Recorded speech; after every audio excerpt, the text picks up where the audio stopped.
The desert plain stretched wide beneath a burning sun, a place chosen not by chance but by design, where two worlds would collide in a final struggle for supremacy.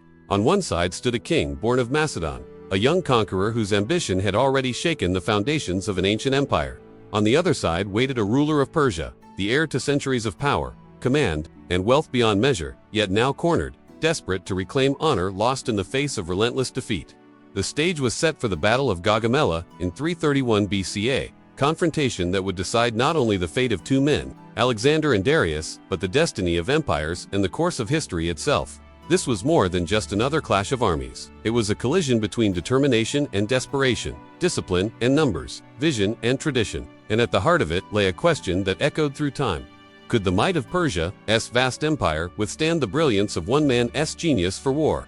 This is the story of Alexander versus Darius III, the final showdown. Before we step onto that fateful battlefield, we must understand how the storm gathered, how two kings were drawn to a single plain in northern Mesopotamia. Alexander was no ordinary commander. By the age of 20, he had already inherited the throne of Macedon from his father, Philip II, a man who had unified the Greek city-states and laid the foundation for a military machine unlike any the world had ever seen. Trained by Aristotle in philosophy and inspired by Homer's tales of heroism, Alexander saw himself not merely as a king, but as a destined conqueror, a figure chosen by the gods to carve his name into the annals of eternity. His ambition was not to defend, but to expand. To push beyond the familiar world of Greece and into the heart of Asia, where riches, legends, and glory awaited. Opposite him, Darius III, the King of Kings, sat upon the throne of Persia. He inherited an empire vast beyond imaginations, stretching from the Aegean Sea to the mountains of India, from Egypt's deserts to the steppes of Central Asia. The Persian Empire had endured for centuries, its kings wielding wealth and power unmatched in the ancient world. Yet by the time Darius ascended the throne, Persia's foundations were crumbling. Satraps, the governors of distant provinces, acted more like independent rulers than loyal servants. Internal revolts had weakened authority, and the aura of Persian invincibility had begun to fade. Still, Darius remained king, and with him remained the resources of the largest empire on earth. To the Persians, Alexander was a reckless upstart, a foreign invader whose victories were flukes of fortune. To Darius, the war against Macedon was his chance to restore the honor of his dynasty and prove that the sun had not yet set on Persia. But the clash between these two men was not sudden. It was the culmination of years of tension, victories, and defeats. At the Granicus River, in 334 BC, Alexander had first tested Persia's strength, hurling his cavalry into battle against satrap-led forces and winning a resounding victory. That triumph opened the gates of Asia Minor to Macedon. At Issus, in 333 BC, Alexander met Darius himself for the first time. There, on the narrow plains between mountain and sea, the young king's tactical brilliance shattered the massive Persian army. Darius fled, leaving behind not only his soldiers but even his mother, wife, and children. It was a humiliation that burned deeply, one that Darius could never erase until he had avenged it with a decisive victory. And so, in the aftermath of Issus, both men knew that their paths would cross again.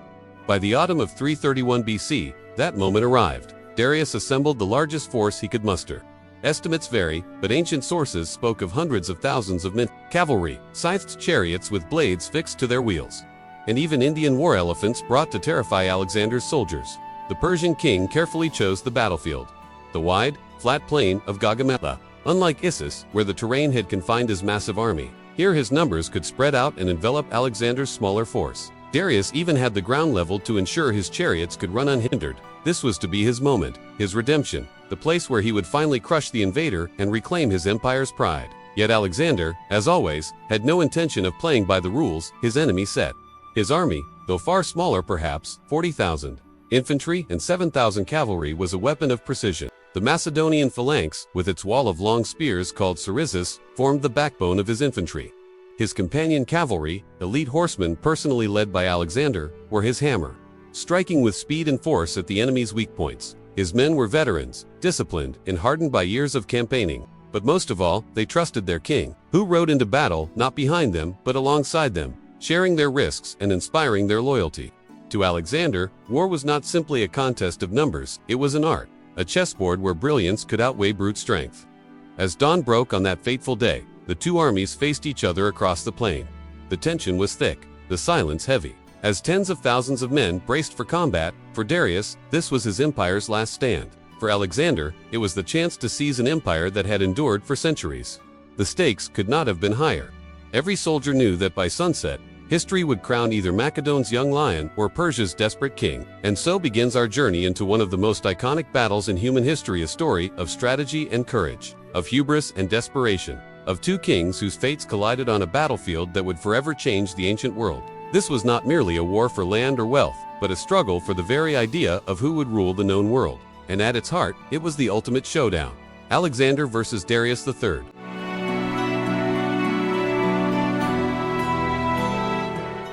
History is often shaped not in sudden moments, but in the long shadows cast before them. The Battle of Gaugamela in 331 BC, remembered as the final showdown between Alexander the Great and Darius III, was not a single clash born overnight. It was the culmination of years of ambition, defiance, humiliation, and preparation. To understand how two kings came to face each other on the wide plains of northern Mesopotamia, we must journey back to the first sparks of Alexander's eastern campaign, where victories at the Granicus and Issus set in motion a chain of events that would forever alter the balance of power in the ancient world. When Alexander inherited the throne of Macedon in 336 BC, few could have imagined the scale of his ambition. His father, Philip II, had built a formidable kingdom and unified much of Greece through diplomacy, marriage, and force of arms. But Philip's assassination left the task of expansion unfinished. The Persian Empire, rich and sprawling, had loomed over Greece for centuries. It had been Persia that launched the invasions that brought battles like Marathon and Thermopylae, and though the Greeks had survived, Persia's power remained unchallenged. For Alexander, the war against Persia was not merely a campaign, it was a destiny. Trained under Aristotle, inspired by Homer's tales of Achilles, Alexander envisioned himself as a heroic figure chosen to surpass the legends of old. His war against Persia was framed not only as conquest, but as vengeance for Xerxes' invasion of Greece a century and a half earlier. In the spring of 334 BC, Alexander crossed the Hellespont with an army of about 40,000 men, leaving behind a fragile homeland held together by loyalty to his charisma and military promise. The first major test came almost immediately. The Battle of the Granicus. On the banks of that Anatolian river, Persian satraps and mercenary Greeks awaited him. The odds were perilous, the river was swift. The Persian cavalry commanded the high ground, and many of Alexander's advisors urged caution. Yet Alexander, reckless to some, visionary to others, chose to attack head-on. Leading his companion cavalry into the torrent, he crashed against the Persian lines with ferocity. The fighting was brutal, but his bold gamble paid off. The Persian satraps fell, their cavalry scattered, and the mercenaries were cut down or enslaved. The victory at Granicus was not merely tactical, it was symbolic. It announced to the world, and to Persia itself, that Macedon had come not as raiders, but as conquerors. Meanwhile, Darius reeled. His defeat at Issus had shaken his authority. The satraps, governors, and noblemen of his empire whispered doubts. Could the King of Kings defend the empire? Or was he destined to be remembered as the monarch who lost it? Determined to restore his honor and stop Alexander's advance, Darius began to gather the full weight of Persia's resources. This would not be a half measure, nor a localized resistance. This was to be the empire's last stand. Envoys were dispatched to muster soldiers from every corner of the realm, horsemen from Bactria, archers from the east, infantry from Babylonia, cavalry from Media, and even Indian war elephants. Chariots were fitted with scythed blades designed to mow down Macedonian soldiers. Supplies, engineers, and servants swelled the Persian host. Ancient sources, often prone to exaggeration, spoke of hundreds of thousands of troops, numbers so vast they seemed to stretch beyond belief. Darius did not merely build an army, he chose a battlefield. He knew the mistakes of Issus, where terrain had strangled his numerical advantage. This time, he would not be confined. He selected the plains of Gaugamela, a wide, flat expanse near modern-day Mosul in Iraq. There, his army could spread, outflank, and encircle the smaller Macedonian force. To ensure his chariots could run smoothly, he even ordered the ground leveled, removing obstacles, filling depressions, and flattening the earth itself. The battlefield became a canvas upon which he planned to paint his redemption. By the autumn of 331 BC, the storm was ready. On one side, Alexander marched east with an army that had grown seasoned, hardened, and fiercely loyal. They were fewer in number but drilled to perfection. Guided by a leader who fought alongside them, ate with them, and shared their dangers. On the other side, Darius commanded a host that represented the full grandeur of Persia. Countless men, war machines, and the weight of an empire's survival. The tension was palpable, the stakes absolute. For Darius, this was the moment to erase humiliation, to reclaim dignity, and to secure the throne of Persia against the greatest invader it had ever faced. For Alexander, it was the chance to seize immortality, to topple an empire that had ruled for centuries, and to proclaim himself master of the known world. Thus the stage was set. From Granicus to Issus, from Egypt to Mesopotamia, every step, every battle, every humiliation had led to this. At Gaugamela, destiny awaited. The world held its breath as two kings, one young and rising, the other desperate to hold his crown, prepared to clash in a battle that would echo across time. A battlefield is not won by numbers alone, but by the way numbers are used. In the autumn of 331 BC, at the plains of Gaugamela, the contrast between Alexander's Macedonian army and Darius's Persian host could not have been greater. On one side stood the Persian king of kings, commanding one of the largest forces ever assembled in the ancient world, an ocean of infantry, cavalry, chariots, and even war elephants brought from India to terrify the enemy. On the other side was Alexander, a young Macedonian king leading an army that was smaller, leaner, and yet far sharper blade honed by years of relentless campaigning. The outcome of the final showdown would rest not on raw size, but on strategy, discipline, and the genius of command. Darius's army was colossal, a living embodiment of Persia's vast empire. Ancient writers, prone to exaggeration, spoke of hundreds of thousands of men, some claimed over 1 million. While modern historians debate the accuracy of these figures, there is no doubt that the Persian host dwarfed Alexander's force many times over. The army reflected the empire's diversity: infantry drawn from Babylonia and Media, cavalry from Bactria and Persia, archers from the east, and armored warriors from the empire's many satrapies. From the distant lands of India came the elephants, beasts unfamiliar to Alexander's men. Towering symbols of terror meant to break the enemy's morale before swords even crossed. To complement this array, Darius brought scythed chariots, their wheels fitted with long, curved blades, designed to cut through tightly packed ranks of infantry like a farmer's sickle through grain. It was not only the size of his army that gave Darius confidence, but the battlefield itself. Having learned bitter lessons at Issus, where narrow terrain had neutralized his numbers, he chose Gaugamela with precision. The plain stretched wide, flat, and open, a stage where he could deploy his forces to their full extent. He even went so far as to have his engineers flatten the ground, removing stones and obstacles, so that his chariots could charge unhindered and his cavalry could maneuver without constraint. In his mind, this was not simply a battlefield, it was a trap for the Macedonians, a place where the weight of Persia's might would crush Alexander's brilliance once and for all. Alexander, however, had no illusions about the scale of the challenge before him. His army was small in comparison, perhaps numbering 40,000 infantry and 7,000 cavalry. Yet what he lacked in numbers, he possessed in cohesion, training, and absolute discipline. His army was not a patchwork of levied troops bound together by fear or loyalty to local satraps. It was a professional fighting force, bound to their king by loyalty, trust, and years of shared victory. Each unit knew its place, each soldier his role. Together, they formed not a mob of men, but a machine of war. At the heart of Alexander's infantry stood the Macedonian phalanx, a formation that had revolutionized warfare. Armed with sarissa spears over 18 feet long, these soldiers presented an impenetrable forest of points. Arrayed in tight ranks, shield overlapping shield, they were nearly impossible to break from the front. The phalanx did not rely on individual heroics, but on unity, discipline, and the relentless push of men and pikes advancing in step. Against cavalry, against infantry, against chariots, the phalanx held like a wall of iron. It was the anvil upon which Alexander would hammer his enemy. Yet the true weapon of Macedon was not the phalanx, it was Alexander himself, and the cavalry he personally commanded. Known as the companions, these horsemen were the elite of his army. Drawn from noble Macedonian families, armed with long lances called scythed, and trained to charge with devastating force. Unlike the Persian cavalry, which relied on mass and speed, the companions were drilled for precision. They moved as a single body, following Alexander wherever he led, ready to strike at the weakest point in the enemy line. They were not merely soldiers, they were an extension of their king's will, the hammer that struck when the time was right. But Alexander's strength lay not only in his troops, it lay in his mind. He understood that numbers meant little if they could not be properly directed. Darius's army, though massive, was a patchwork of different peoples with varying levels of loyalty and training. Its size was both a strength and a weakness.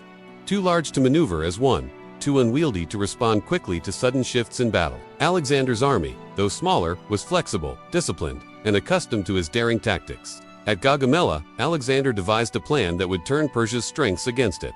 He arranged his army in a double line, with reserves positioned to guard against flanking maneuvers. His phalanx stretched across the center, the companion cavalry positioned on the right under his personal command, and Thessalian cavalry on the left under Parmenion, one of his most trusted generals. This deployment was deliberate, a balance of defense and offense, precision and patience. The Persians, with their overwhelming numbers, sought to envelop him, to stretch their wings and encircle the smaller Macedonian host. But Alexander anticipated this. Instead of waiting to be surrounded, he angled his army slightly to the right, drawing the Persian cavalry outward and creating a gap in their center. It was a maneuver both bold and dangerous, for it risked overextending his own line. Yet Alexander thrived on such risks. His plan was to feign retreat, to lure Darius's forces into and then to strike at the very heart of the Persian formation, the place where Darius himself stood. This tactic required more than cleverness, it required absolute trust. The phalanx had to hold firm against waves of infantry and chariots. The left flank had to endure the crushing pressure of Persian cavalry. The reserves had to repel attempts to encircle them.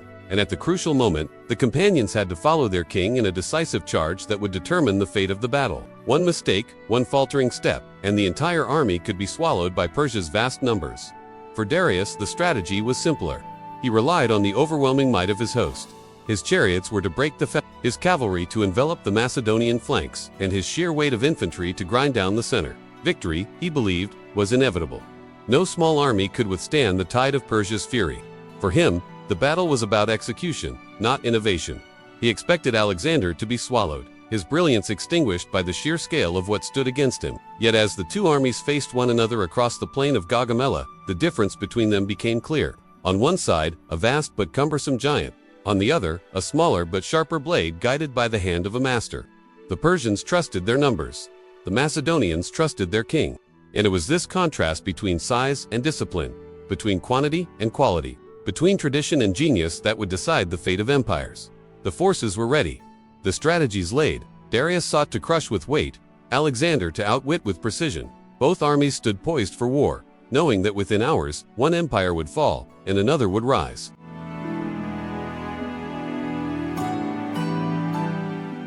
The dawn of October 1st, 331 BC, rose over the plains of Gaugamela with a silence heavy enough to crush the heart. The horizon shimmered with heat, and in the pale light, two armies stood arrayed across the flat expanse of northern Mesopotamia. To the east stretched the endless ranks of Persia, vast and glittering, a living sea of soldiers drawn from every corner of the empire. To the west stood Alexander's Macedonians, smaller, tighter, a single fist clenched against overwhelming odds. Between them lay not just a battlefield, but the fate of two worlds. Darius had chosen this ground carefully. After the bitter lesson of Issus, where mountains had pinned his men and denied him the use of his numbers, he now commanded the battle to unfold on a plain as broad and open as the empire itself. The land had been leveled by Persian engineers, so that no rock or depression could hinder the advance of scythed chariots or the maneuver of cavalry. It was a deliberate act of preparation, a grand stage set for the final crushing of Alexander's daring invasion. Here, Darius believed, numbers would speak louder than genius, and Persia would finally reclaim its pride. The Persian army stretched wide across the field, a formation designed to envelop and overwhelm. In the center stood Darius himself, enthroned upon a chariot decorated with royal symbols, surrounded by his finest guard. To his left and right, waves of cavalry extended outward like wings, ready to encircle and suffocate Alexander's smaller host. The scythed chariots, terrible in design and fearsome in appearance, were positioned to launch a devastating charge meant to rip apart the Macedonian phalanx. Behind them loomed the elephants, their massive shapes casting long shadows, their presence alone intended to strike terror into the hearts of men unfamiliar with such beasts. Alexander, however, was not cowed. He had faced Persia before at Granicus and Issus, and in the sieges that followed on. He knew well the weaknesses of a massive but unwieldy host. His men, though outnumbered, were drilled to perfection. They had marched with him for years, through rivers, sieges, and endless campaigns. They trusted him, not as a distant king but as a commander who fought at their side. For Alexander, the day's battle was not about survival, it was about seizing immortality. He deployed his army with precision. The phalanx stood in the center, a forest of sarissas bristling forward, their long spears forming a wall of steel. On the left, under the command of Parmenion, the Thessalian cavalry prepared to meet the Persian horsemen. On the right, Alexander positioned himself at the head of the companion cavalry, the elite force that had carried him to victory so many times before. Behind the main line, reserves stood ready, tasked with responding to the inevitable attempts at The opening of the battle was thunderous. Persian chariots surged forward, wheels spinning, blades flashing, horses charging with reckless speed. Dust clouded the air as the deadly machines rushed toward the Macedonian phalanx. To most armies, the sight alone would have been enough to spark panic and collapse. But Alexander's men did not break. Trained for this very moment, they calmly parted ranks. creating corridors through which the chariots passed harmlessly. As the vehicles raced through the gaps, Macedonian soldiers struck at the horses and drivers with spears and swords, cutting them down before they could turn back. What had been intended as a weapon of terror became a trap for its own masters. Neutralized by discipline and precision, the Persian chariots lay broken, scattered wrecks on the plain. Meanwhile, the Persian cavalry pressed hard on both flanks. On Alexander's left, Parmenian's men struggled under the weight of overwhelming numbers, fighting fiercely to hold their ground. On the right, Alexander executed his plan. He angled his cavalry outward, drawing the Persian horsemen further and further away from the center. It was a feigned retreat, subtle and dangerous, one that required nerves of steel. Slowly, deliberately, he pulled them into pursuit, stretching the Persian line and exposing the very weakness he had anticipated. Then, at the precise moment, Alexander struck. Wheeling suddenly, the companion cavalry reversed direction and charged straight toward the heart of the Persian army. With the phalanx pressing forward and the reserves holding firm, the gap in the Persian line was exposed. Alexander drove directly for the center, directly for Darius himself. The charge was like a thunderbolt. The companions smashed through the weakened center of the Persian formation, cutting through infantry and cavalry alike. At the forefront, Alexander himself led the assault, lance leveled, his presence igniting his men and terrifying his foes. Dust and screams filled the air as the Macedonian wedge carved a path toward the royal chariot. For the second time in his reign, Darius looked upon the sight of Alexander charging toward him, and once more, panic seized him. In that moment, the fate of the Persian Empire wavered. Darius, surrounded by chaos, abandoned the field. He turned his chariot and fled, later mounting a horse to escape more quickly. His departure shattered the morale of his troops. An army so vast, so proud, disintegrated the moment its king abandoned it. What had been a battle became a rout. Soldiers who had stood ready to die for Persia now cast down their weapons and fled in terror, pursued mercilessly by Alexander's cavalry. On the left, Parmenians still fought desperately, unaware that the Persian king had already fled. Alexander, returning from his strike at the center, moved to relieve his general and drive back the Persian cavalry, pressing hard on that flank. Everywhere, the Macedonians advanced, the Persians broke. By sunset, the battlefield belonged to Alexander. The victory at Gaugamela was complete. The once mighty army of Persia, assembled at such cost and in such grandeur, lay in ruin. Darius's retreat was more than personal, it was symbolic. The King of Kings had fled again, abandoning his army for the second time, and in doing so, he surrendered not just the field, but the empire itself. When the dust settled, the plain of Gaugamela was strewn with the remains of Persia's last hope. Alexander's army, battered but triumphant, had once more achieved the impossible. Against overwhelming numbers, against chariots, elephants, and cavalry, they had stood firm and struck with precision. Their victory was not merely the triumph of discipline over chaos, but of genius over tradition, of daring over caution.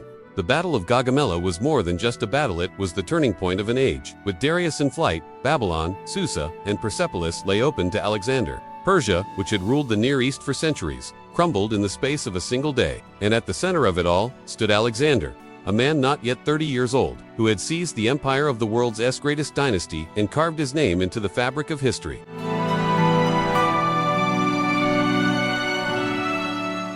The battlefield of Gaugamela, once alive with the thunder of hooves, the clash of steel, and the cries of men, fell into chaos the moment Darius turned his chariot and fled. In ancient warfare, the king was not just a commander, he was the beating heart of the army, the very symbol of its strength. When Darius abandoned the field, his soldiers saw more than a retreat. They saw doom.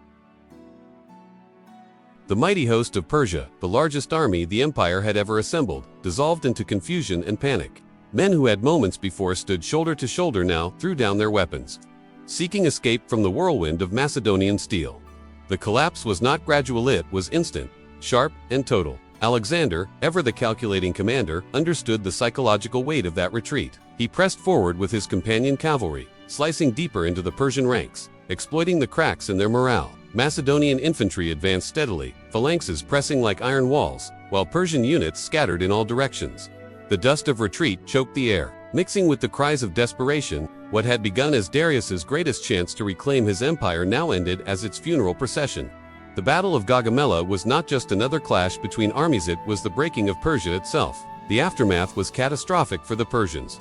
Without their king to rally them, the men had no anchor, no reason to stand. The elephants that had once struck terror were abandoned. The scythed chariots lay shattered or useless in the dirt.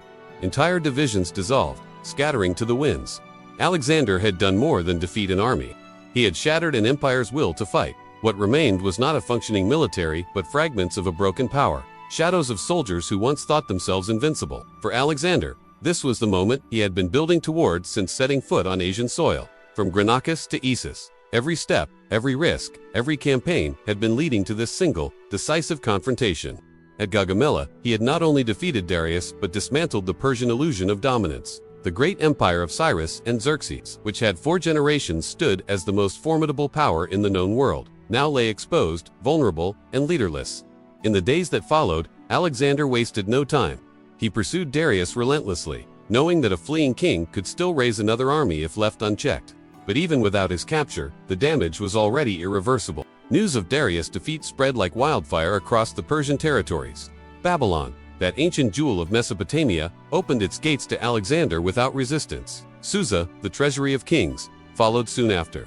And then came Persepolis, the ceremonial heart of Persia, glittering with unimaginable wealth, the very symbol of Persian power. One by one, the pillars of Darius' empire fell into Alexander's hands like dominoes. The collapse was not only military but also symbolic. To the Greeks, the victory at Gaugamela was more than conquest, it was destiny, fulfilled. For centuries, Persia had loomed as the shadow over Greece. From the days of Marathon and Thermopylae to the burning of Athens, the clash between East and West had defined generations of warriors and kings. But now, with Alexander's victory, that ancient struggle found its resolution. The tables had turned. Greece was no longer the threatened, but the conqueror. The world was no longer Persian, it was Macedonian. The psychological blow to Persia was immeasurable. Soldiers who once marched with confidence under the banners of the great king now deserted in droves. Satraps, governors of the vast provinces of the empire, began submitting to Alexander rather than risk annihilation. Even noble houses and royal officials, once loyal to Darius, saw the writing on the wall and shifted their allegiance. Persia was crumbling from within, not only because of Alexander's military genius, but because the very fabric of loyalty had been severed by fear and defeat. And yet, Alexander's triumph was not only about land and riches, it was about vision. Standing on the ruins of Gaugamela, he understood that he was no longer just the king of Macedon, he was now the heir to a world empire. He claimed not only the spoils of war, but also the legacy of Persia itself, by taking Babylon, Susa, and Persepolis. He wasn't just collecting cities, he was inheriting centuries of imperial authority, wealth, and culture. The fall of Persepolis was particularly symbolic. As Alexander's troops marched into the city, they found halls glittering with gold, palaces adorned with treasures, and storerooms overflowing with the wealth of generations. It was said that the treasury of Persepolis contained more riches than the world had ever seen, wealth so vast it would fund Alexander's campaigns for years to come. But more than riches, Persepolis was the beating heart of Persian pride. When Alexander allowed the city to be burned, whether as deliberate vengeance for Xerxes' burning of Athens or as a drunken impulse, flames were more than destruction. They were a declaration. The old order was gone. The torch had passed, and Alexander now stood as the master of 2 worlds, East and West. Yet amid this triumph, one cannot ignore the human cost. The battlefield at Gaugamela was strewn with the bodies of tens of thousands of Persian dead. The chariots, so proudly displayed before the battle, now lay overturned, their drivers slain. Horses screamed in the dust, wounded and abandoned.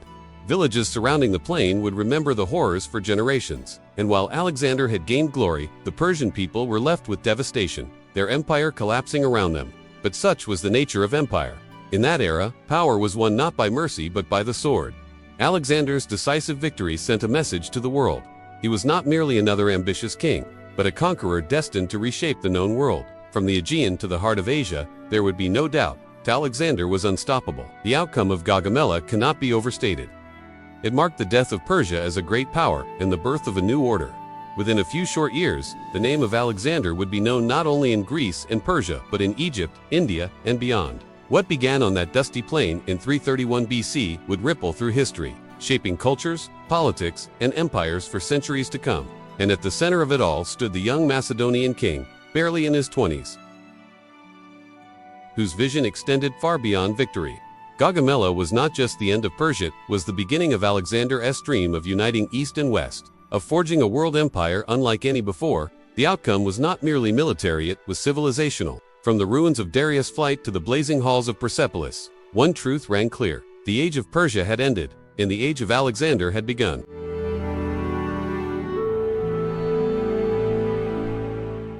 The dust of Gaugamela had barely settled when its true significance began to echo across the ancient world. The battlefield, once filled with the thunder of hooves, the clash of steel, and the cries of tens of thousands, was now silent, yet its outcome would reshape the map of the known world.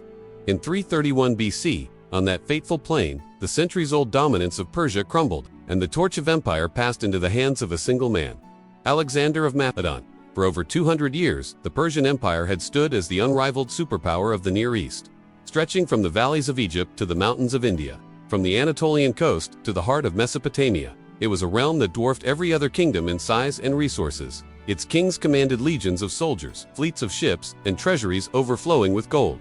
For the Greeks, Persia had long been both a menace and a marvel. It was the power that once sought to subjugate their cities during the famous wars of Marathon, Thermopylae, and Salamis. Although the Greeks had held their ground in those wars, Persia remained a colossal shadow over their world. But at Gaugamela, that shadow was torn apart.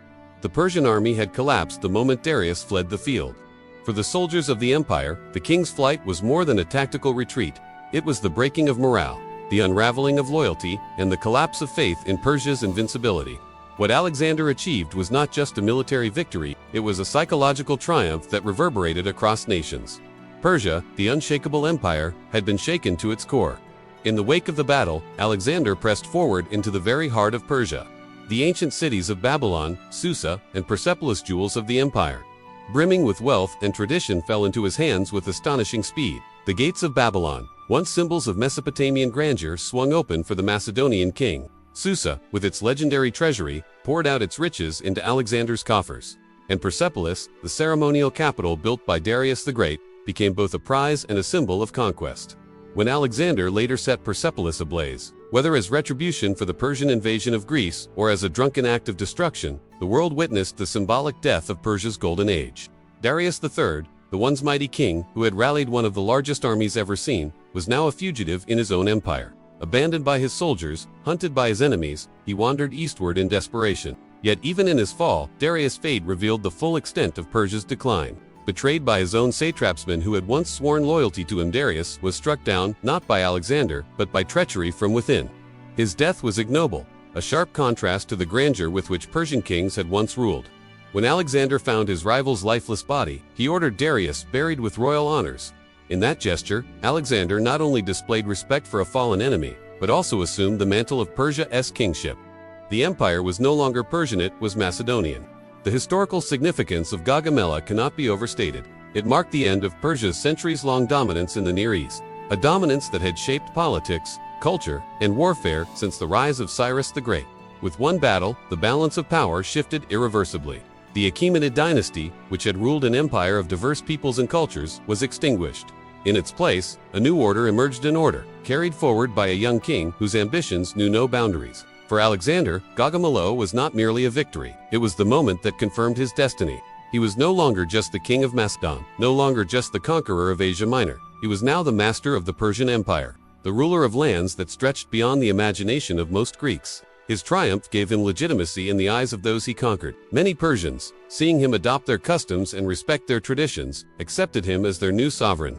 By defeating Darius and seizing the imperial capitals, Alexander positioned himself not as a foreign invader, but as the rightful heir to Persia's throne. And yet, the significance of Gaugamela extended far beyond borders and crowns. It was a moment that cemented Alexander's legacy as one of history's greatest military leaders. Few commanders in history have faced such overwhelming odds, outnumbered, outflanked, and opposed by the sheer weight of the largest empire of its time, and turned the tide with brilliance, discipline, and daring. His use of feigned retreats, precise cavalry maneuvers, and the deadly discipline of the phalanx revealed a genius that transcended conventional warfare. At Gaugamela, Alexander demonstrated that strategy and leadership could overcome even the most daunting numerical disadvantage. For historians, Gaugamela remains a defining example of the clash between East and West, between tradition and innovation, between an empire at its zenith and a conqueror at the height of his ambition. But it is also a reminder of the fleeting nature of power. Persia, which had once seemed eternal, fell in a single day of battle, and Alexander, whose glory seemed limitless, would himself die young, leaving behind an empire too vast to endure. The echoes of Gaugamela would ripple through centuries. It paved the way for the spread of Hellenistic culture across Asia, blending Greek ideas with Persian traditions in what became a vibrant fusion of art, science, and philosophy. It set a precedent for empire building that would inspire later conquerors from Rome's Caesars to Napoleon, and it left a legacy of military brilliance, that continues to be studied in academies to this day. In the end, the Battle of Gaugamela was more than a clash of armies. It was a turning point in the story of civilization. It ended the era of Persia's supremacy and heralded the rise of Alexander as a figure larger than life, a man who carved his name into history through vision, courage, and relentless ambition. As the dust settled on that Mesopotamian plain, one truth was undeniable. The world had changed forever. The empire of Darius was gone. The torch of destiny had passed. And Alexander the Great stood at the threshold of immortality.